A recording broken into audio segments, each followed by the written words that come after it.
Greetings to the participants. I'm very happy to be participating in this meeting, albeit virtually. I'll be talking about the gender dimensions of hate speech based on our work and the work of our partners, as well as on research around the world. Women encounter forms of violence that are unique to their gender in the workplace, in public spaces, and on the internet. To take the example of women journalists, they are bullied, cyberstalked, publicly shamed, and subjected to hate speech for being women, for being journalists, and sometimes for being women journalists.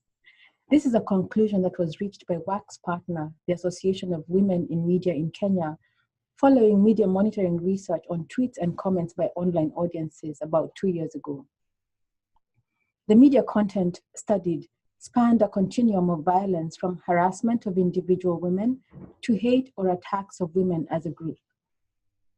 Communication is characterized as hate when it attacks an entire group just because the members share a common characteristic, in this case, gender, and call for acts of violence against the group.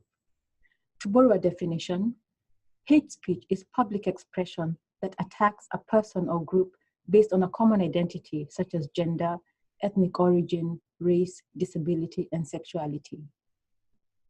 This definition indicates a line between hate speech and abusive speech. Hate speech is any form of expression through which speakers intend to vilify, to humiliate, or incite hatred against a group or a class of persons. The problem of hate speech is not new, but is a growing concern around the world. According to Article 19 in a report issued last year comparing 6 EU countries, these were Austria, Germany, Hungary, Italy, Poland, and the UK, the increase in incidences of hate speech in Europe has been accompanied by a rise in hate crimes. The analysis attributed the rise of hate speech in Europe to the global economic crisis, compounded by the increase in migrants and refugees, and of course the Eurosceptic rhetoric. In February this year, Microsoft released its third Digital Civility Index covering 22 countries, including Belgium, France, Germany, Italy, and the UK. 17% of respondents reported having experienced online hate.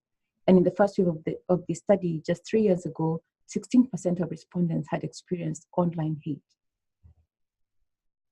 Gendered hate speech occurs when women and gender minorities are targeted in sexist and misogynist comments. Particular groups of women are more likely to be targeted, especially when they are also part of racial, ethnic, sexual, religious, and other minorities. Sexist hate speech has been described as being profoundly disempowering. It undermines women's voices and silences women. By spreading and reinforcing views of women as legitimate objects of hostility, hate speech also contributes to other forms of gender-based harm. Such attitudes have also been connected to family violence in some jurisdictions. Hate speech prevents women from democratic participation in public spaces. Hate speech can be seen as reinforcing strict gender norms, particularly when women step outside traditional roles and enter male-dominated spaces, such as the world of journalism, which the GMMP has found is still predominantly male. Research indicates that the reality of hate speech is gendered. In North America, for example, the research and evidence shows that women, girls, sexual and gender minorities are disproportionately targeted by online hate. Sexist hate speech is also rampant in Europe. A 2015 survey of youth found that women are one of the top 3 target groups of hate speech.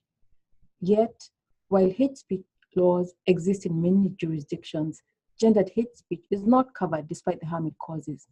To quote the Council of Europe, legal responses to hate speech are generally gender neutral, often missing the severe implications of the harsh reality of misogyny and digital gendered violence and abuse can have on women's participation in the democratic discourse taking place online.